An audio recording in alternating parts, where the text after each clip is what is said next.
ಆತ್ಮೀಯ ವಿದ್ಯಾರ್ಥಿಗಳೇ, ಭಾರತ ಚುನಾವಣಾ ಆಯೋಗದ ಬಗ್ಗೆ ಈ ದಿನ ಅದರದೇ ಆಗಿರ್ತಕ್ಕಂಥ ಕೆಲವು ವಿವರಣೆಗಳನ್ನು ನಾವು ಮುಂದೆ ತಿಳಿದುಕೊಳ್ಳೋಣ. ಈಗಾಗಲೇ ಚುನಾವಣಾ ಆಯೋಗದ ರಚನೆಯ ಬಗ್ಗೆ ಹಾಗೂ ಈ ಚುನಾವಣಾ ಆಯೋಗದ ಅಧಿಕಾರಾವಧಿ ಎಷ್ಟು ವರ್ಷ ಅನ್ನೋದ್ರ ಬಗ್ಗೆ ನಾವು ನಿನ್ನೆ ತಾನೇ ಆ ಒಂದು ತರಗತಿಯಲ್ಲಿ ತಿಳಿದುಕೊಂಡ್ವಿ. ಆದರೂ ಕೂಡ ಮತ್ತೊಂದು ಸಾರಿ ಈ ಚುನಾವಣಾ ಆಯೋಗದ ಅಧಿಕಾರಾವಧಿಯ ಬಗ್ಗೆ ತಿಳಿದುಕೊಳ್ಳೋಣ. ಚುನಾವಣಾ ಆಯುಕ್ತರ ಅಧಿಕಾರಾವಧಿಯು ಅಂತಂದರೆ 1973ರಲ್ಲಿ 5 ವರ್ಷಕ್ಕೆ ಅದು ನಿಗದಿಪಡಿಸಲಾಗಿತ್ತು. 1973ರಲ್ಲಿ ಚುನಾವಣಾ ಆಯೋಗದ ಅಧಿಕಾರಾವಧಿ 5 ವರ್ಷ ನಿಗದಿಯಾಗಿತ್ತು. ಆದರೆ ನಂತರ ಜನವರಿ 1986ರಿಂದ ಅನ್ವಯವಾಗುವಂತೆ 6 ವರ್ಷಕ್ಕೆ ಸಂಸತ್ ಇದರ ಅಧಿಕಾರಾವಧಿಯನ್ನು ವಿಸ್ತರಿಸಿತು ಅನ್ನೋದ್ರ ಬಗ್ಗೆ ನಾವು ತಿಳಿದುಕೊಳ್ಬೇಕಾಗ್ತದೆ. ಅಂದರೆ ಚುನಾವಣಾ ಆಯೋಗದ ಅಧಿಕಾರಾವಧಿ ಈಗ 6 ವರ್ಷ ಅನ್ನೋದನ್ನು, ಅಥವಾ 65 ವರ್ಷ ತುಂಬೋದರ ಮುಂಚೆ, ಹೀಗೆ ಒಂದು ಚುನಾವಣಾ ಆಯೋಗದ ಅಧಿಕಾರಾವಧಿ 6 ವರ್ಷ ಅಂತ ಮಾತ್ರ ನಾವು ತಿಳಿದುಕೊಳ್ಬೇಕಾಗ್ತದೆ. ಹಾಗೆಯೇ ಒಂದು ವೇಳೆ ವರ್ಷಗಳ ಅವಧಿ ಮುಗಿಯೋದರೊಳಗಾಗಿ ಅವರಿಗೆ 65 ವರ್ಷ ಏನಾದರೂ ವರ್ಷಗಳು ತುಂಬಿದರೆ ತಮ್ಮ ಸ್ಥಾನದಿಂದ ಅವರು ನಿವೃತ್ತರಾಗುತ್ತಾರೆ ಅನ್ನೋದನ್ನು ನಾವು ಅರ್ಥ ಮಾಡಿಕೊಳ್ಬೇಕಾಗ್ತದೆ. ನೋಡಿ, ಈಗ ಅವರ ಅಧಿಕಾರಾವಧಿ 6 ವರ್ಷ ಇರ್ತದೆ. ಚುನಾವಣಾ ಅಧಿಕಾರಿಯ ಅಧಿಕಾರಾವಧಿ 6 ವರ್ಷಗಳು ಮಾತ್ರ ಇರ್ತವೆ. ಆದರೆ ಈಗ ಅವರಿಗೆ ವಯಸ್ಸು 59 ವರ್ಷ ಆಗಿದೆ ಅಂತಂದರೆ ಅವರು 65 ವರ್ಷಕ್ಕೆ ನಿವೃತ್ತಿ ಹೊಂದತಕ್ಕಂಥವರಾಗಿರೋದ್ರಿಂದ ಇಲ್ಲಿ 65 ವರ್ಷ ಅವರು ನಿವೃತ್ತಿಯ ವಯಸ್ಸು ಎಷ್ಟು? ಈಗ 65 ವರ್ಷ ತುಂಬುವುದಕ್ಕಿಂತ ಮುಂಚಿತವಾಗಿಯೇ ಅವರ ಒಂದು ಅವಧಿ ಇಲ್ಲಿ ಮುಕ್ತಾಯವಾಗುತ್ತೆ. ಹಾಗಾಗಿ 59 ವರ್ಷ, ಹಾಗೆಯೇ ಈ ಕಡೆ 6 ವರ್ಷ ಅಂತಂದರೆ 65. ಹೀಗೆ ಆ ಒಂದು ಚುನಾವಣಾ ಆಯೋಗದ ಅಧಿಕಾರಿಯ ಒಂದು ನಿವೃತ್ತಿ ಆಗ್ತಕ್ಕಂಥ ವಯಸ್ಸು 6ರಿಂದ 65, 6 ವರ್ಷ ಅಥವಾ ಅದಕ್ಕೂ ಪೂರ್ವದಲ್ಲಿ 65, ಯಾವುದು ನಿವೃತ್ತಿಗೆ ಮುಂಚಿತವಾಗಿ ಅವರು ಅಂದರೆ 65 ವರ್ಷ ತುಂಬೋದ್ರೊಳಗಾಗಿ ಅವರು ಆ ಒಂದು ಸ್ಥಾನದಿಂದ ನಿವೃತ್ತಿಯನ್ನು ಹೊಂದಬೇಕಾಗ್ತದೆ. ಜನವರಿ 8, 1991ರಂದು ಲೋಕಸಭೆಯು ಮಸೂದೆಯೊಂದನ್ನು ಪಾಸು ಮಾಡಿ ಭಾರತ ಸರ್ವೋಚ್ಚ ನ್ಯಾಯಾಲಯದ ನ್ಯಾಯಾಧೀಶರಿಗೆ ನೀಡುವ ಸ್ಥಾನಮಾನವನ್ನು ಹಾಗೂ ಅವರಿಗೆ ನೀಡತಕ್ಕಂಥ ವೇತನ ಮತ್ತು ಇತರೆ ಸವಲತ್ತುಗಳನ್ನು ಚುನಾವಣಾ ಆಯುಕ್ತರಿಗೂ ಕೂಡ ನೀಡಲಾಗ್ತದೆ. ಅಂದರೆ ಸುಪ್ರೀಂ ಕೋರ್ಟ್ ಅಥವಾ ಭಾರತದ ಸರ್ವೋಚ್ಚ ನ್ಯಾಯಾಲಯದ ನ್ಯಾಯಾಧೀಶರಿಗೆ ಯಾವ ರೀತಿಯಾಗಿ ವೇತನ ಮತ್ತು ಇತರೆ ಭತ್ಯೆಗಳನ್ನು ನೀಡಲಾಗ್ತದೋ ಅದೇ ರೀತಿಯಾಗಿರ್ತಕ್ಕಂಥ ವೇತನ ಮತ್ತು ಭತ್ಯೆಗಳನ್ನು ಚುನಾವಣಾ ಆಯೋಗದ ಅಧ್ಯಕ್ಷರಿಗೂ ಕೂಡ ಅಥವಾ ಚುನಾವಣಾ ಆಯೋಗದ ಅಧಿಕಾರಿಗಳಿಗೂ ಕೂಡ ಈ ಒಂದು ಅವಕಾಶವನ್ನು ಒದಗಿಸಲಾಗ್ತದೆ. ಭಾರತ ಸಂವಿಧಾನದ 324 ಸೆಕ್ಷನ್ 6ನೇ ಉಪವಿಧಿಯನ್ವಯ ಚುನಾವಣೆಗೆ ಬೇಕಾದ ಸಿಬ್ಬಂದಿ ವರ್ಗವನ್ನು ನೇಮಕ ಮಾಡಿಕೊಳ್ಳುತ್ತಾರೆ. ಅಂದರೆ ಚುನಾವಣೆಗೆ ಎಷ್ಟು ಜನ ಸಿಬ್ಬಂದಿ ವರ್ಗದವರು ಬೇಕಾಗ್ತದೆ ಅನ್ನೋದನ್ನು ಕೂಡ ಚುನಾವಣಾ ಆಯೋಗವೇ ಈ ಒಂದು ಸಿಬ್ಬಂದಿಗಳ ಒಂದು ನೇಮಕಾತಿಯನ್ನು ಮಾಡಿಕೊಳ್ತಕ್ಕಂಥ ಅವಕಾಶ ಇರ್ತದೆ. ಚುನಾವಣಾ ಆಯುಕ್ತರ ವೇತನವನ್ನು ಭಾರತದ ಸಂಚಿತ ನಿಧಿಯಿಂದ ನೀಡಲಾಗುತ್ತದೆ ಅಥವಾ ಭರಿಸಲಾಗ್ತದೆ.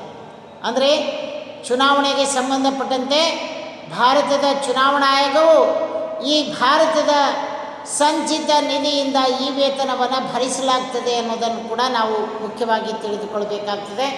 ಹಾಗೆಯೇ ಚುನಾವಣಾ ಆಯುಕ್ತರ ಪದಚ್ಯುತಿ ವಿಧಾನ, ಚುನಾವಣಾ ಆಯೋಗದ ಅಥವಾ ಚುನಾವಣಾ ಆಯುಕ್ತರ ಪದಚ್ಯುತಿ ವಿಧಾನದ ಬಗ್ಗೆ ಮುಂದೆ ತಿಳಿದುಕೊಳ್ಳೋಣ. ಪದಚ್ಯುತಿ ವಿಧಾನ ಅಂತಂದರೆ ಅವರನ್ನು ಅಧಿಕಾರದಿಂದ ಯಾವ ರೀತಿಯಾಗಿ ತೆಗೆದುಹಾಕಲಾಗ್ತದೆ, ಚುನಾವಣಾ ಆಯುಕ್ತರಿಗೆ ಅಧಿಕಾರದಿಂದ ತೆಗೆದುಹಾಕ್ತಕ್ಕಂಥ ವಿಧಾನಕ್ಕೆ ಪದಚ್ಯುತಿ ವಿಧಾನ ಅಂತ ಕರೀತಾರೆ. ಭಾರತ ಸಂವಿಧಾನದ 324 ಸೆಕ್ಷನ್ 5ನೇ ಉಪವಿಧಿಯನ್ವಯ ಮುಖ್ಯ ಚುನಾವಣಾ ಆಯುಕ್ತರನ್ನು ಪದಚ್ಯುತಿಗೊಳಿಸಲು ಸುಪ್ರೀಂ ಕೋರ್ಟಿನ ನ್ಯಾಯಾಧೀಶರಿಗೆ ಅನ್ವಯಿಸುವಂಥ ವಿಧಾನವನ್ನೇ ಅನುಸರಿಸಲಾಗುವುದು. ಅಂದರೆ ಭಾರತದ ಸುಪ್ರೀಂ ಕೋರ್ಟಿನ ನ್ಯಾಯಾಧೀಶರನ್ನು ಯಾವ ವಿಧಾನದ ಮೂಲಕ ಅವರನ್ನು ಪದಚ್ಯುತಿಗೊಳಿಸಲಾಗ್ತದೋ ಅದೇ ವಿಧಾನವನ್ನು ಇಲ್ಲೂ ಕೂಡ ಅನುಸರಿಸಬೇಕಾಗುತ್ತದೆ ಅನ್ನೋದನ್ನು ನಾವು ಅರ್ಥ ಮಾಡಿಕೊಳ್ಬೇಕಾಗ್ತದೆ. ಹಾಗೆಯೇ ಇವರು ತಮ್ಮ ಅಧಿಕಾರಾವಧಿಯಲ್ಲಿ ಸಂವಿಧಾನದ ಪರಿಮಿತಿಯನ್ನು ಮೀರಿ ವರ್ತಿಸಿದಾಗ ದೋಷಾರೋಪಣೆಯ ಪಟ್ಟಿಯನ್ನು ಸಲ್ಲಿಸಿ ಕೇಂದ್ರ ಸಂಸತ್ತು ವಿಶೇಷವಾಗಿರ್ತಕ್ಕಂಥ ಬಹುಮತದಿಂದ ಇವರನ್ನು ಪದಚ್ಯುತಿಗೊಳಿಸಬಹುದು.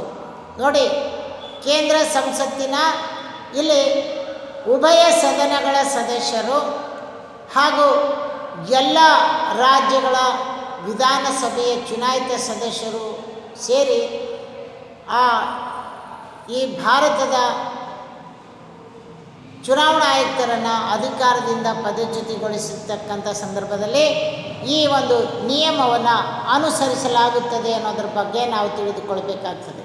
ಹಾಗೆಯೇ ಇದೇ ಉಪವಿಧಿಯನ್ವಯ ಮುಖ್ಯ ಚುನಾವಣಾ ಆಯುಕ್ತರ ಶಿಫಾರಸಿನ ಮೇರೆಗೆ ಇತರೆ ಆಯುಕ್ತರು ಮತ್ತು ಪ್ರಾದೇಶಿಕ ಆಯುಕ್ತರನ್ನು ರಾಷ್ಟ್ರಪತಿಗಳು ಪದಚ್ಯುತಿಗೊಳಿಸಬಹುದು ಎಂಬುದಾಗಿ ನಾವು ತಿಳಿದುಕೊಳ್ಬೇಕಾಗ್ತದೆ.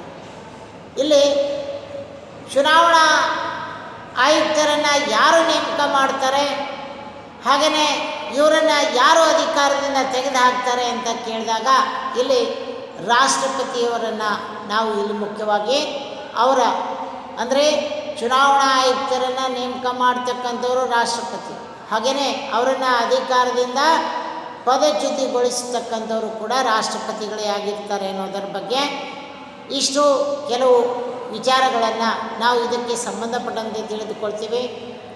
ಹಾಗೆಯೇ ಈವರೆಗೆ ಭಾರತ ದೇಶದಲ್ಲಿ ಸಾಕಷ್ಟು ಜನ ಚುನಾವಣಾ ಆಯುಕ್ತರಾಗಿ ಅವರು ನಿವೃತ್ತಿಯನ್ನು ಹೊಂದಿರತಕ್ಕಂಥದ್ರ ಬಗ್ಗೆ ಕೂಡ ನಾವು ತಿಳಿದುಕೊಳ್ಬೇಕಾಗ್ತದೆ.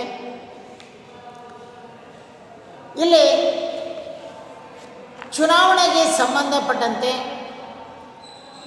ಅದರದೇ ಆಗಿರ್ತಕ್ಕಂಥ ಕೆಲವು ಚುನಾವಣಾ ಆಯೋಗದ ಅಧಿಕಾರ ಮತ್ತು ಕಾರ್ಯಗಳ ಬಗ್ಗೆ ಮುಂದೆ ತಿಳಿದುಕೊಳ್ಳೋಣ. ಚುನಾವಣಾ ಆಯೋಗದ ಅಧಿಕಾರ ಮತ್ತು ಕಾರ್ಯಗಳು, ಈ ವಿಷಯವನ್ನು ನಾವು ಇನ್ನು ಮುಂದೆ ತಿಳಿದುಕೊಳ್ಳೋಣ.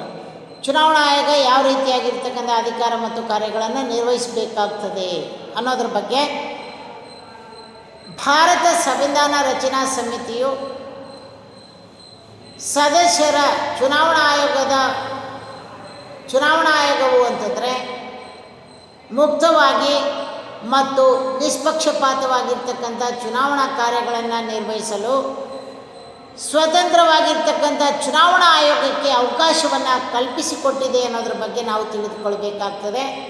ಅಂದರೆ ಚುನಾವಣಾ ಆಯೋಗದ ಅಧಿಕಾರಗಳಲ್ಲಿ ಶಾಸಕಾಂಗವಾಗಲಿ ಕಾರ್ಯಾಂಗವಾಗಲಿ ಹಸ್ತಕ್ಷೇಪ ಮಾಡುವಂತಿಲ್ಲ ಅನ್ನೋದ್ರ ಬಗ್ಗೆ ನಾವು ತಿಳಿದುಕೊಳ್ಬೇಕಾಗ್ತದೆ.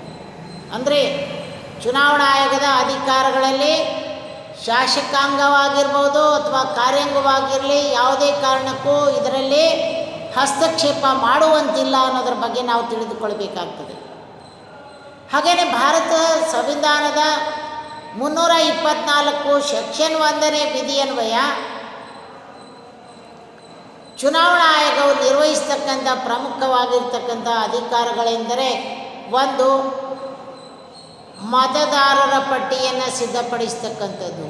ಇವು ತುಂಬ ಇಂಪಾರ್ಟೆಂಟು. ಎಕ್ಸಾಮಿನೇಷನಿಗೆ ಸಂಬಂಧಪಟ್ಟಂತೆ 5 ಅಂಕದ ಪ್ರಶ್ನೆಗೆ ಇದನ್ನು ಕೇಳ್ತಕ್ಕಂಥ ಸಾಧ್ಯತೆ ಇದೆ. ಚುನಾವಣಾ ಆಯೋಗದ ಅಧಿಕಾರ ಮತ್ತು ಕಾರ್ಯಗಳನ್ನು ವಿವರಿಸಿ ಅಂತ ಕೇಳ್ತಾರೆ. ಅದರಲ್ಲಿ ಮತದಾರರ ಪಟ್ಟಿಯನ್ನು ಸಿದ್ಧಪಡಿಸ್ತಕ್ಕಂಥದ್ದು ಮೊದಲನೇದು. ಅದನ್ನು ಮತದಾರರ ಪಟ್ಟಿಯನ್ನು ಮತ್ತು ಅದನ್ನು ಪರಿಷ್ಕರಿಸ್ತಕ್ಕಂಥದ್ದು, ಪರಿಶೀಲನೆಯನ್ನು ಮಾಡ್ತಕ್ಕಂಥದ್ದು, ಹಾಗೆಯೇ ಈ ಕಾರ್ಯಗಳಿಗೆ ನಿರ್ದೇಶನವನ್ನು ಕೂಡ ನೀಡ್ತಕ್ಕಂಥದ್ದು. ಅಂದರೆ ಇಲ್ಲಿ ಚುನಾವಣಾ ಆಯೋಗ ಏನು ಮಾಡ್ತದೆ ಅಂತಂದರೆ, ಮೊದಲು ಮತದಾರರ ಪಟ್ಟಿಯನ್ನು ಸಿದ್ಧಪಡಿಸ್ತದೆ, ಹಾಗೆಯೇ ಅದನ್ನು ಪರಿಷ್ಕರಿಸ್ತಕ್ಕಂಥದ್ದಾಗಿರ್ಬೋದು, ಪರಿಶೀಲಿಸ್ತಕ್ಕಂಥದ್ದಾಗಿರ್ಬೋದು, ಮತ್ತು ಈ ಕಾರ್ಯಗಳಿಗೆ ನಿರ್ದೇಶನವನ್ನು ಕೂಡ ನೀಡುತ್ತದೆ ಅನ್ನೋದನ್ನು ನಾವು ಮುಖ್ಯವಾಗಿ ತಿಳಿದುಕೊಳ್ಬೇಕಾಗ್ತದೆ. ಎರಡನೇದಾಗಿ ಕೇಂದ್ರ ಸಂಸತ್ತು.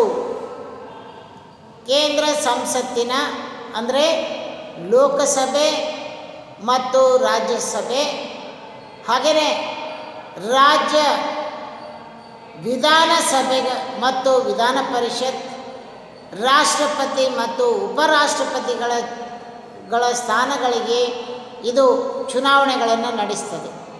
ಅಂದರೆ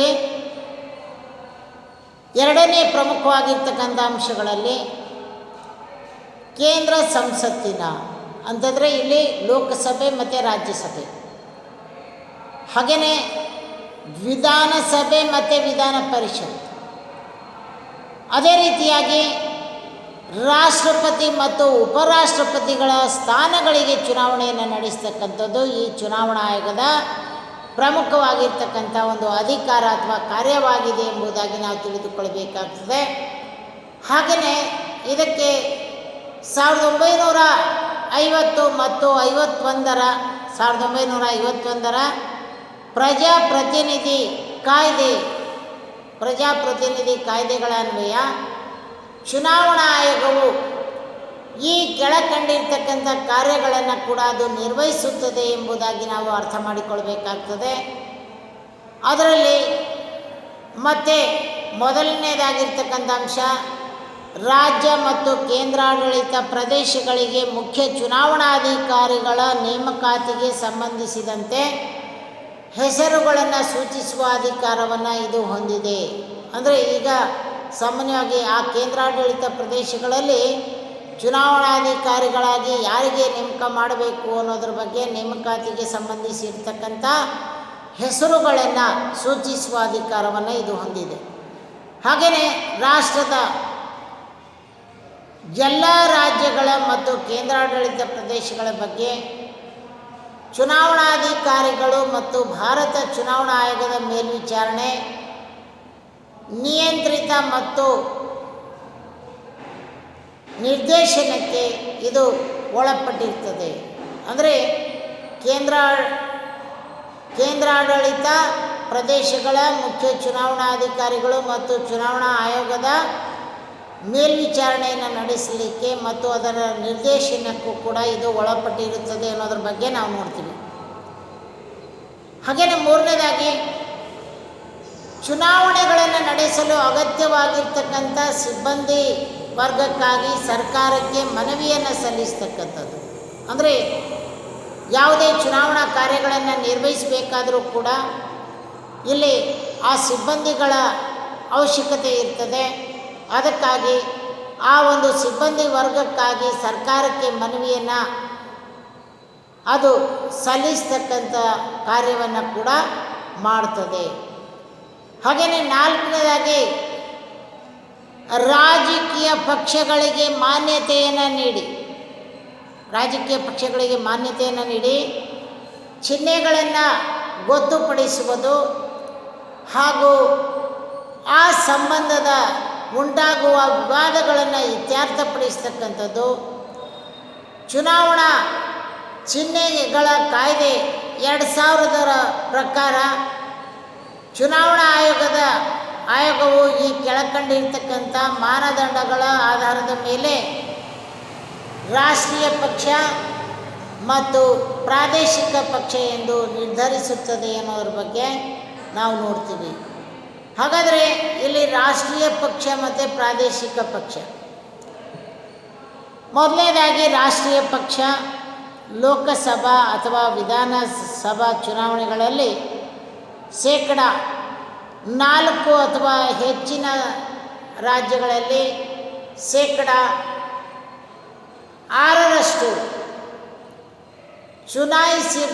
ಚಲಾಯಿಸಲಾಗಿರ್ತಕ್ಕಂಥ ಊರ್ಜಿತವಾಗಿರ್ತಕ್ಕಂಥ ಮತಗಳನ್ನು ಹೊಂದಿರಬೇಕಾಗ್ತದೆ. ಮತ್ತು ಯಾವುದೇ ರಾಜ್ಯ ಅಥವಾ ರಾಜ್ಯಗಳಲ್ಲಿ ಲೋಕಸಭಾ ಸ್ಥಾನಗಳನ್ನು ಪಡೆದಿರಬೇಕು ಅಥವಾ ಇಲ್ಲಿ ರಾಜ್ಯಗಳಲ್ಲಿ 3 ರಾಜ್ಯಗಳಲ್ಲಿ ಕನಿಷ್ಠ 2% ಲೋಕಸಭಾ ಸ್ಥಾನಗಳನ್ನು ಅದು ಪಡೆದಿರಬೇಕು. ಹೀಗೆ ಆ ರಾಷ್ಟ್ರೀಯ ಪಕ್ಷಕ್ಕೆ ಸಂಬಂಧಪಟ್ಟಂತೆ ಒಂದು ರಾಷ್ಟ್ರದ ಹಿತಾಸಕ್ತಿಯನ್ನು ಕಾಪಾಡುವ ಸಲುವಾಗಿ ಅಸ್ತಿತ್ವಕ್ಕೆ ಬಂದಿರತಕ್ಕಂಥ ಪಕ್ಷಗಳೇ ಈ ರಾಷ್ಟ್ರೀಯ ಪಕ್ಷಗಳಾಗಿದ್ದಾವೆ. ಹಾಗೆಯೇ ಪ್ರಾದೇಶಿಕ ಪಕ್ಷ ರಾಜ್ಯದಲ್ಲಿ ಲೋಕಸಭೆ ಆಗಿರ್ಬೋದು, ವಿಧಾನಸಭೆ ಚುನಾವಣೆಗಳಲ್ಲಿ 6% ಊರ್ಜಿತವಾಗಿರ್ತಕ್ಕಂಥ ಮತಗಳು ಮತ್ತು 2 ವಿಧಾನಸಭಾ ಸ್ಥಾನಗಳನ್ನು ಪಡೆದಿರಬೇಕು. ಅಥವಾ ರಾಜ್ಯದ ಒಟ್ಟು ವಿಧಾನಸಭಾ ಸ್ಥಾನಗಳಲ್ಲಿ 3% ಸ್ಥಾನಗಳು, ಕನಿಷ್ಠ 3 ಸ್ಥಾನಗಳನ್ನು ಕೂಡ ಅದು ಗೆದ್ದಿರಬೇಕು ಅನ್ನೋದ್ರ ಬಗ್ಗೆ ನಾವು ಇಷ್ಟು ವಿಚಾರಗಳನ್ನು ಇದರಲ್ಲಿ ಪ್ರಾದೇಶಿಕ ಪಕ್ಷಕ್ಕೆ ಸಂಬಂಧಪಟ್ಟಂತೆ ನೋಡ್ತೀವಿ. ಪ್ರಾದೇಶಿಕ ಪಕ್ಷ ಎಂದರೆ ಏನು? ಒಂದು ಪ್ರದೇಶದ ನೆಲ, ಜಲ, ಭಾಷೆ, ಸಂಸ್ಕೃತಿಯ ಉಳಿವಿಗೆಗಾಗಿ ಅಸ್ತಿತ್ವಕ್ಕೆ ಬಂದಿರತಕ್ಕಂಥ ಪಕ್ಷಗಳನ್ನೇ ನಾವು ಪ್ರಾದೇಶಿಕ ಪಕ್ಷಗಳು ಅಂತ ಕರಿತೀವಿ. ಉದಾಹರಣೆಯಾಗಿ ಪ್ರಾದೇಶಿಕ ಪಕ್ಷಗಳಲ್ಲಿ ಕರ್ನಾಟಕ ರಾಜ್ಯ ರೈತ ಸಂಘ ಆಗಿರ್ಬೋದು, ಅದೇ ರೀತಿಯಾಗಿ ಬೇರೆ ಬೇರೆ ರಾಜ್ಯಗಳಲ್ಲಿ ಬೇರೆ ಬೇರೆ ರೀತಿಯಾಗಿರ್ತಕ್ಕಂಥ ರಾಜಕೀಯ ಪಕ್ಷಗಳು. ನಮ್ಮ ಕರ್ನಾಟಕ ರಾಜ್ಯದಲ್ಲಿ ಕರ್ನಾಟಕ ರಾಜ್ಯ ರೈತ ಸಂಘ ಯಾವ ರೀತಿಯಾಗಿ ಅಸ್ತಿತ್ವದಲ್ಲಿ ಬಂದಿರ್ತದೋ ಅದೇ ರೀತಿಯಾಗಿ ಮಹಾರಾಷ್ಟ್ರದಲ್ಲಿ ಶಿವಸೇನೆ ಪಕ್ಷ, ಆಂಧ್ರದಲ್ಲಿ ತೆಲುಗು ದೇಶಂ ಪಕ್ಷ, ಹಾಗೆಯೇ ತಮಿಳುನಾಡಿನಲ್ಲಿ DMK ಪಕ್ಷ, AIADMK ಪಕ್ಷ, ಅದೇ ರೀತಿಯಾಗಿ ಪಂಜಾಬ್ನಲ್ಲಿ ನ್ಯಾಷನಲ್ ಕಾನ್ಫರೆನ್ಸ್, ಈ ಎಲ್ಲ ಪ್ರಮುಖವಾಗಿರ್ತಕ್ಕಂಥ ರಾಜಕೀಯ ಪಕ್ಷಗಳು ಪ್ರಾದೇಶಿಕ ಪಕ್ಷಗಳಾಗಿ ಅಸ್ತಿತ್ವದಲ್ಲಿ ಬಂದಿರತಕ್ಕಂಥವುಗಳನ್ನು ಕೂಡ ನಾವು ಕಾಣಬಹುದಾಗಿದೆ. ಹಾಗೆಯೇ ಇದರಲ್ಲಿ ಪ್ರಮುಖವಾಗಿರ್ತಕ್ಕಂಥ 5ನೇ ಅಂಶ ಶಾಸನ ಸಭಾ ಸದಸ್ಯರ ಅನರ್ಹತೆ ಬಗ್ಗೆ ರಾಜ್ಯಪಾಲರು ಮತ್ತು ರಾಷ್ಟ್ರಪತಿಗೆ ಸಲಹೆ ನೀಡುವುದು. ಈಗೇನಾದರೂ ಶಾಸನ ಸಭಾ ಸದಸ್ಯರ ಅನರ್ಹತೆಗಳ ಬಗ್ಗೆ ರಾಜ್ಯಪಾಲರಿಗೆ ಮತ್ತು ರಾಷ್ಟ್ರಪತಿಯವರಿಗೆ ಸಲಹೆಯನ್ನು ನೀಡತಕ್ಕಂಥ ಕಾರ್ಯವನ್ನು ಕೂಡ ಈ ಚುನಾವಣಾ ಆಯೋಗ ಕೈಗೊಳ್ಳುತ್ತದೆ. 6ನೇದು ಭಾರತ ಚುನಾವಣಾ ಆಯೋಗದ ಶಿಫಾರಸಿಗೆ ಅನುಸಾರ ಸಂಸತ್ತಿನ ಚುನಾವಣೆಗಳನ್ನು ನಡೆಸಲು ಅಧಿಕಾರಿಗಳನ್ನು ನೇಮಿಸುವುದು, ಚುನಾವಣೆ ನಡೆಯತಕ್ಕಂಥ ಸ್ಥಳಕ್ಕೆ ವೀಕ್ಷಕರನ್ನು ಕಳಿಸುವುದು, ಚುನಾವಣಾ ನೀತಿ ಸಂಹಿತೆಯನ್ನು ಕೂಡ ರೂಪಿಸುವುದು. ಚುನಾವಣಾ ನೀತಿ ಸಮಿತಿಯನ್ನು ರೂಪಿಸ್ತಕ್ಕಂಥ ಕಾರ್ಯವನ್ನು ಕೂಡ ಇದು ಮಾಡ್ತಾರೆ. ಚುನಾವಣಾ ಆಯೋಗದ ಚುನಾವಣೆಗೆ ಸಂಬಂಧಿಸಿದ ಯಾವುದೇ ರೀತಿಯಾಗಿರ್ತಕ್ಕಂಥ ವಿವಾದಗಳನ್ನು ವಿಚಾರಣೆ ನಡೆಸಲು ಅಧಿಕಾರಿಗಳನ್ನು ನೇಮಿಸತಕ್ಕಂಥದ್ದು, ಹಾಗೆಯೇ ಚುನಾವಣೆ ನಡೆಯತಕ್ಕಂಥ ಸ್ಥಳಕ್ಕೆ ವೀಕ್ಷಕರನ್ನು ಕಳಿಸುವುದು, ಚುನಾವಣಾ ನೀತಿ ಸಂಹಿತೆಯನ್ನು ಕೂಡ ಅದು ರೂಪಿಸ್ತಕ್ಕಂಥದ್ದು. 8ನೇದಾಗಿ ಶಾಸನಸಭಾ ಸದಸ್ಯರ ಸ್ಥಾನ ತೆರವಾದಾಗ 6 ತಿಂಗಳ ಒಳಗಾಗಿ ಆ ಸ್ಥಾನಕ್ಕೆ ಉಪಚುನಾವಣೆಗಳನ್ನು ನಡೆಸ್ತಕ್ಕಂಥದ್ದು. ಹಾಗೆಯೇ ಒಂಬತ್ತನೇದಾಗಿ, ಚುನಾವಣಾ ಅಕ್ರಮಗಳು ನಡೆದಾಗ ಚುನಾವಣೆಗಳನ್ನು ರದ್ದುಗೊಳಿಸ್ತಕ್ಕಂಥದ್ದು. ಚುನಾವಣೆಗಳಲ್ಲಿ ಅಕ್ರಮಗಳು ಏನಾದರೂ ನಡೆದಾಗ ಅಂಥ ಸಂದರ್ಭದಲ್ಲಿ ಆ ಚುನಾವಣೆಗಳನ್ನು ರದ್ದುಗೊಳಿಸ್ತಕ್ಕಂಥದ್ದು, ಮರು ಚುನಾವಣೆಗೆ ಆದೇಶಿಸ್ತಕ್ಕಂಥದ್ದು, ಯಾವುದೇ ಸಬಲೀಕರಣಕ್ಕಾಗಿ ಚುನಾವಣಾ ಫಲಿತಾಂಶವನ್ನು ತಡೆ ಹಿಡಿಯುವುದು. ಹೀಗೆ ಈ ಚುನಾವಣಾ ಆಯೋಗ ತನ್ನ ಕಾರ್ಯವನ್ನು ನಿರ್ವಹಿಸ್ತಾ ಇದೆ. ಹಾಗೆಯೇ 10ನೇದಾಗಿ, ಚುನಾವಣಾ ಸಮಯದಲ್ಲಿ ಪ್ರಚಾರದ ಸಮಯವನ್ನು ನಿಗದಿಪಡಿಸುವುದು. ವೈಯಕ್ತಿಕವಾಗಿರ್ತಕ್ಕಂಥ ಟೀಕೆ ಆಗಿರ್ಬೋದು, ಪೂಜಾ ಸ್ಥಳಗಳ ಬಳಕೆ ಆಗಿರ್ಬೋದು, ಬೆದರಿಕೆ ಆಗಿರ್ಬೋದು, ಅನುಮತಿ ಇಲ್ಲದೆ ಮನೆಗಳ ಮೇಲೆ ಗೋಡೆ ಬರಹ, ಬ್ಯಾನರ್ ಕಟ್ಟತಕ್ಕಂಥದ್ದು, ಈ ಎಲ್ಲ ಆಮಿಷಗಳನ್ನು ಒಡ್ಡತಕ್ಕಂಥದ್ದು, ಆಕರ್ಷಕ ವಸ್ತುಗಳಿಗೆ ಅಥವಾ ಆಕರ್ಷಕ ವಸ್ತುಗಳನ್ನು ಮತದಾರರಿಗೆ ಸರಬರಾಜು ಮಾಡದಂತೆ ನಿಷೇಧ ಹೇರುವುದು. ಹಾಗೆಯೇ 11ನೇದಾಗಿ, ಚುನಾವಣೆಗಳ ನಂತರ ಮತ ಎಣಿಕೆ ಕಾರ್ಯವನ್ನು ಕೂಡ ಕೈಗೊಳ್ತಕ್ಕಂಥದ್ದು, ಮತ ಎಣಿಕೆ ಮಾಡಿಸ್ತಕ್ಕಂಥದ್ದು, ಫಲಿತಾಂಶವನ್ನು ಪ್ರಕಟಿಸ್ತಕ್ಕಂಥದ್ದು, ಅಂತಿಮವಾಗಿ ವಿಜೇತರ ಪಟ್ಟಿಯನ್ನು ರಾಷ್ಟ್ರಪತಿಗೆ ಸಲ್ಲಿಸಿ ಸದನದ ರಚನೆಗೆ ಅಧಿಸೂಚನೆ ಹೊರಡಿಸುವುದು. ಹೀಗೆ ಇದಕ್ಕೆ ಸಂಬಂಧಪಟ್ಟಿರ್ತಕ್ಕಂಥ 11ನೇ ಅಂಶದಲ್ಲಿ ನೋಡ್ತೀವಿ. 12ನೇದಾಗಿರ್ತಕ್ಕಂಥ ಅಂಶ ಅಂತಂದರೆ, ಕೇಂದ್ರ ಸರ್ಕಾರವು 1951ರ 1950 ಮತ್ತು 1951ರ ಪ್ರಜಾಪ್ರತಿನಿಧಿ ಕಾಯ್ದೆಗಳಿಗೆ ಸಂಬಂಧಿಸಿದಂತೆ ನಿಯಮಾವಳಿಗಳನ್ನು ರಚಿಸುವಾಗ ಭಾರತ ಚುನಾವಣಾ ಆಯೋಗ ಅದರ ಸಲಹೆಯನ್ನು ಕೂಡ ನೀಡುತ್ತದೆ ಅನ್ನೋದ್ರ ಬಗ್ಗೆ ನಾವು ಮುಖ್ಯವಾಗಿ ತಿಳಿದುಕೊಳ್ಳಬೇಕಾಗ್ತದೆ. ಹೀಗೆ ಚುನಾವಣಾ ಆಯೋಗ ತನ್ನದೇ ಆಗಿರ್ತಕ್ಕಂಥ ಹಲವು ಕಾರ್ಯಕ್ರಮಗಳನ್ನು ಅಥವಾ ಕಾರ್ಯಗಳನ್ನು, ಅಧಿಕಾರಗಳನ್ನು ಚಲಾಯಿಸ್ತಕ್ಕಂಥ ನಿಟ್ಟಿನಲ್ಲಿ ಅದು ಕ್ರಮ ಕೈಗೊಳ್ತದೆ ಅನ್ನೋದ್ರ ಬಗ್ಗೆ ನಾವು ತಿಳಿದುಕೊಳ್ಬೇಕಾಗ್ತದೆ. ಹಾಗೆಯೇ ಇದಕ್ಕೆ ಸಂಬಂಧಪಟ್ಟಂತೆ ಚುನಾವಣಾ ಸುಧಾರಣೆಗಳು ಅಂತ ಒಂದು ಪಾಯಿಂಟ್ಸ್ ಇದೆ. ಚುನಾವಣಾ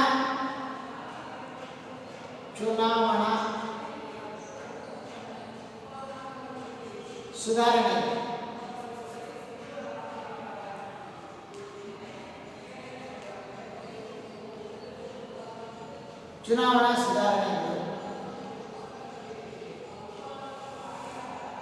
ಚುನಾವಣಾ ಸುಧಾರಣೆಗಳಿಗೆ ಸಂಬಂಧಪಟ್ಟಂತೆ ರಾಜಕೀಯ ಪಕ್ಷಗಳು ಅಧಿಕಾರವನ್ನು ಹಿಡಿಯುವ ಏಕೈಕ ಉದ್ದೇಶದಿಂದ ಚುನಾವಣೆಗಳನ್ನು ಗೆಲ್ಲಲು ವಿವಿಧ ಮಾರ್ಗಗಳನ್ನು ಕೂಡ ಅವು ಹಿಡಿಯುತ್ತವೆ ಎಂಬುದಾಗಿ ನಾವು ತಿಳಿದುಕೊಳ್ಳಬೇಕಾಗ್ತದೆ.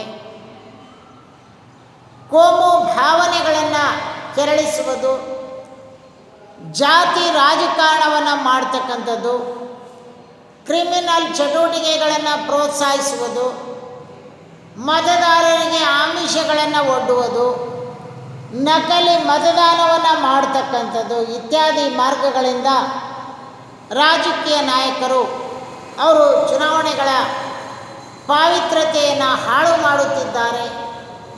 ಆದರೆ ಭಾರತವು ಸಂಸದೀಯ ಪ್ರಜಾಪ್ರಭುತ್ವದ ದೇಶವಾಗಿರುವುದರಿಂದ, ಸಂಸದೀಯ ಪ್ರಜಾಪ್ರಭುತ್ವ ದೇಶವಾಗಿರುವುದರಿಂದ ಇದರ ಯಶಸ್ಸಿಗೆ ರಾಜಕೀಯ ಸ್ಥಿರತೆ ಅತ್ಯಗತ್ಯ ಅನ್ನೋದನ್ನು ಕೂಡ ನಾವು ತಿಳಿದುಕೊಳ್ಳಬೇಕಾಗ್ತದೆ. ಇದಕ್ಕಾಗಿ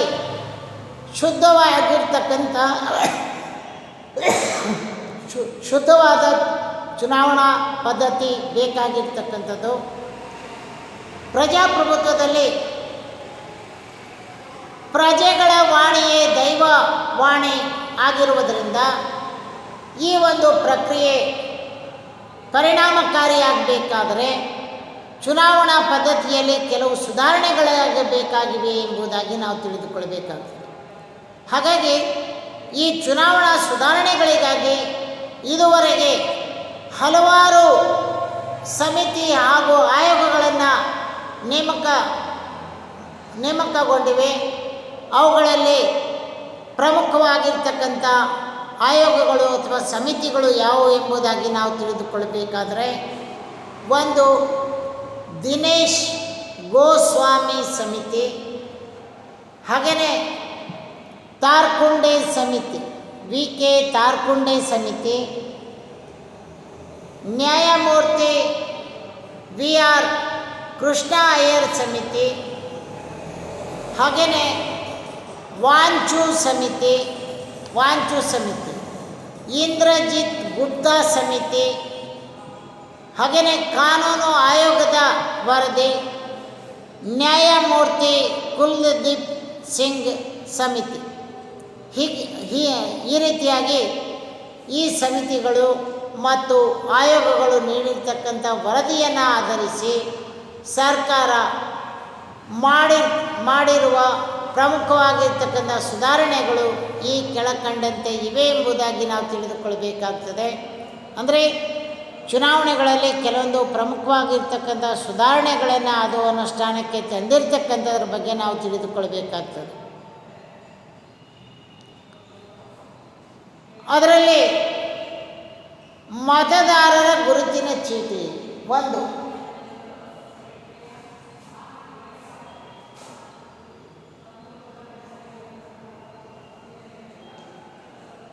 ಮತದಾರರ ಗುರುತಿನ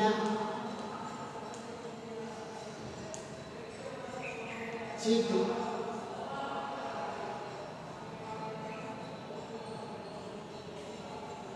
ಮತದಾರರ ಗುರುತಿನ ಚೀಟಿ ಇದರ ಬಗ್ಗೆ ನಾವು ಸ್ವಲ್ಪ ವಿವರಣೆಯನ್ನು ಕೂಡ ತಿಳಿದುಕೊಳ್ಳೋಣ. ಚುನಾವಣೆಗಳಲ್ಲಿ ನಡೆಯುವ ಅಕ್ರಮ, ಭ್ರಷ್ಟಾಚಾರ ಮತ್ತು ನಕಲಿ ಮತದಾನವನ್ನು ತಡೆಯುವ ಉದ್ದೇಶದಿಂದ ಮತದಾರರ ಗುರುತಿನ ಚೀಟಿಯನ್ನು ಕೂಡ ಅಂದಿನ ಮುಖ್ಯ ಚುನಾವಣಾ ಆಯುಕ್ತರಾಗಿದ್ದ TN ಶೇಷನ್ ಇವರು ಜಾರಿಗೆ ತಂದರು. ಮತದಾರರ ಗುರುತಿನ ಚೀಟಿಯನ್ನು ಜಾರಿಗೆ ತಂದವರು TN ಶೇಷನ್ ಇವರು. ಇದು ಮೊದಲಿಗೆ 1993ರಲ್ಲಿ ಅನುಷ್ಠಾನಕ್ಕೆ ಬಂದಿತ್ತು. ದೇಶದಲ್ಲಿರ್ತಕ್ಕಂಥ ಎಲ್ಲ ಅರ್ಹ ಮತದಾರರು, ಅಂದರೆ ಮತದಾರರ ಗುರುತಿನ ಚೀಟಿ ಯಾವಾಗ ಜಾರಿಗೆ ಬಂತು ಅಂದರೆ 1993ರಲ್ಲಿ. ಯಾರು ಜಾರಿಗೆ ತಂದರು ಅಂದರೆ TN ಶೇಷನ್ ಅವರು ಈ ಮತದಾರರ ಗುರುತಿನ ಚೀಟಿಯನ್ನು ಜಾರಿಗೆ ತಂದಿರತಕ್ಕಂಥವರು ಆಗಿದ್ದಾರೆ. ದೇಶದಲ್ಲಿರ್ತಕ್ಕಂಥ ಎಲ್ಲ ಅರ್ಹರಾಗಿರ್ತಕ್ಕಂಥ ಮತದಾರರು ಗುರುತಿನ ಚೀಟಿಯನ್ನು ಪಡೆಯಲು ವ್ಯವಸ್ಥೆಯನ್ನು ಕೂಡ ಆ ಸಂದರ್ಭದಲ್ಲಿ ಮಾಡಲಾಯಿತು. ಆದರೆ ಇದರಲ್ಲಿ ಹೆಸರು, ವಯಸ್ಸು, ಲಿಂಗ, ವಿಳಾಸ, ಮತದಾರರ ಭಾವಚಿತ್ರ ಮುಂತಾಗಿರ್ತಕ್ಕಂಥ ವಿವರಗಳು ಇದರಲ್ಲಿ ಇರುತ್ತವೆ ಅನ್ನೋದ್ರ ಬಗ್ಗೆ ನಾವು ತಿಳಿದುಕೊಳ್ಬೇಕಾಗ್ತದೆ. ಪ್ರತಿ ಮತದಾರನು ಮತಗಟ್ಟೆಯಲ್ಲಿ ಮತ ಚಲಾಯಿಸುವಾಗ ಈ ಗುರುತಿನ ಚೀಟಿಯನ್ನು ಹಾಜರುಪಡಿಸಬೇಕು. ಆಗ ಮಾತ್ರ ನಿಜವಾದ ಮತದಾರನು ತನ್ನ ಮತ ಚಲಾಯಿಸಲು ಸಾಧ್ಯವಾಗ್ತದೆ ಅನ್ನೋದನ್ನು ಕೂಡ ನಾವು ಅರ್ಥ ಮಾಡಿಕೊಳ್ಬೇಕಾಗ್ತದೆ. ಈ ಒಂದು ಯೋಜನೆಯ ತಾಂತ್ರಿಕ ಕಾರಣಗಳಿಂದಾಗಿ ಪ್ರಾರಂಭದಲ್ಲಿ ಅನುಷ್ಠಾನಕ್ಕೆ ತರಲು ಸ್ವಲ್ಪ ಕಷ್ಟವಾಯಿತು. ನಂತರ ಮುಖ್ಯ ಚುನಾವಣಾ ಆಯುಕ್ತರಾಗಿ ಅಧಿಕಾರವನ್ನು ವಹಿಸಿಕೊಂಡಿರ್ತಕ್ಕಂಥ ಶ್ರೀ MS ಗಿಲ್ ಇವರು ಮತದಾನದ ಸಮಯದಲ್ಲಿ ಗುರುತಿನ ಚೀಟಿಯನ್ನು ಕಡ್ಡಾಯಗೊಳಿಸಿದರು ಅನ್ನೋದ್ರ ಬಗ್ಗೆ ನಾವು ತಿಳಿದುಕೊಳ್ಬೇಕಾಗ್ತದೆ. ಹಾಗೆಯೇ ಈ ಮತದಾರರ ಗುರುತಿನ ಚೀಟಿಯಿಂದ ಆಗ್ತಕ್ಕಂಥ ಪ್ರಯೋಜನಗಳು ಯಾವಿದಾವೆ ಅನ್ನೋದನ್ನು ಮುಂದೆ ತಿಳಿದುಕೊಳ್ಳೋಣ. ಮತದಾರರ ಗುರುತಿನ ಚೀಟಿಯಿಂದ ಆಗ್ತಕ್ಕಂಥ ಪ್ರಯೋಜನಗಳು. ಮತದಾರರ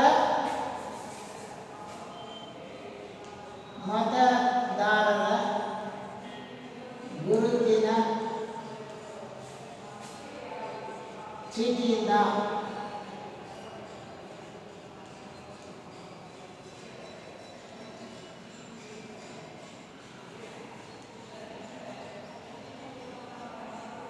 ಪ್ರಯೋಜನಗಳು.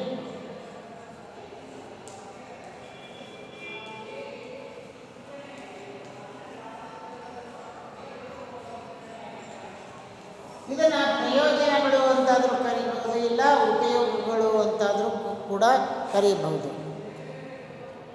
ಗುರುತಿನ ಚೀಟಿಯನ್ನು ಬಳಸುವುದರಿಂದ ನಕಲಿ ಮತದಾನವನ್ನು ತಡೆಗಟ್ಟಿ ನಿಜವಾದ ಮತದಾರನು ಮತ ಚಲಾಯಿಸಲು ಅವಕಾಶವಾಗುತ್ತದೆ. ಅಂದರೆ ಯಾರು ಕೂಡ ನಕಲಿ ಮತದಾನವನ್ನು ಮಾಡಬಾರದು ಎಂಬ ಉದ್ದೇಶದಿಂದ TN ಶೇಷನ್ ಅವರು 1993ರಲ್ಲಿ ಈ ಮತದಾರರ ಗುರುತಿನ ಚೀಟಿಯನ್ನು ಜಾರಿಗೆ ತಂದರು. ಆದರೆ ಇದರಲ್ಲಿ ಏನೇನು ಇರ್ತದೆ ಅಂತಂದರೆ, ಆ ಒಂದು ಅಭ್ಯರ್ಥಿಯ ವಯಸ್ಸಿರ್ತದೆ, ವಯಸ್ಸೆಷ್ಟು ಅಂತ, ಹಾಗೆಯೇ ಅವರ ಒಂದು ಲಿಂಗ, ಹಾಗೆಯೇ ಅವರ ಒಂದು ವಿಳಾಸ, ಅವರ ಮತದಾರರ ಭಾವಚಿತ್ರ ಮುಂತಾಗಿರ್ತಕ್ಕಂಥ ಎಲ್ಲ ಅಂಶಗಳನ್ನು ಇದು ಒಳಗೊಂಡಿರ್ತಕ್ಕಂಥದ್ದಾಗಿದೆ. ಈ ಗುರುತಿನ ಚೀಟಿಯ ಬಳಸುವುದರಿಂದ ನಕಲಿ ಮತದಾನವನ್ನು ತಡೆಗಟ್ಟಿ ನಿಜವಾದ ಮತದಾರನು ಮತ ಚಲಾಯಿಸಲು ಅವಕಾಶವಿರುತ್ತದೆ. ಹಾಗೆಯೇ ಎರಡನೇದಾಗಿರ್ತಕ್ಕಂಥದ್ದು, ಗುರುತಿನ ಚೀಟಿಯಲ್ಲಿ ನಮೂದಿಸಿರುವ ತಾಂತ್ರಿಕ ವಿವರಗಳ ಆಧಾರದ ಮೇಲೆ ಚುನಾವಣೆಗಳು ಹೆಚ್ಚು ನ್ಯಾಯಸಮ್ಮತವಾಗಿರ್ತಕ್ಕಂಥ ರೀತಿಯಲ್ಲಿ ನಡೆಸಲು ಸಾಧ್ಯವಾಗ್ತದೆ ಅನ್ನೋದನ್ನು ಕೂಡ ನಾವು ತಿಳಿದುಕೊಳ್ಬೇಕಾಗ್ತದೆ. ಹಾಗೆಯೇ ಚುನಾವಣೆಗಳು ನಿಷ್ಪಕ್ಷಪಾತವಾಗಿ ಮುಕ್ತವಾಗಿರ್ತಕ್ಕಂಥ ರೀತಿಯಲ್ಲಿ ನಡೆಯಬೇಕಾದರೆ ಮತದಾರರ ಸರಿಯಾಗಿರ್ತಕ್ಕಂಥ ವಿವರಗಳನ್ನು ಒಳಗೊಂಡಿರ್ತಕ್ಕಂಥ ಗುರುತಿನ ಚೀಟಿಯು ಸಹಾಯಕವಾಗುತ್ತದೆ ಎಂಬುದಾಗಿ ನಾವು ಅರ್ಥ ಮಾಡಿಕೊಳ್ಬೇಕು.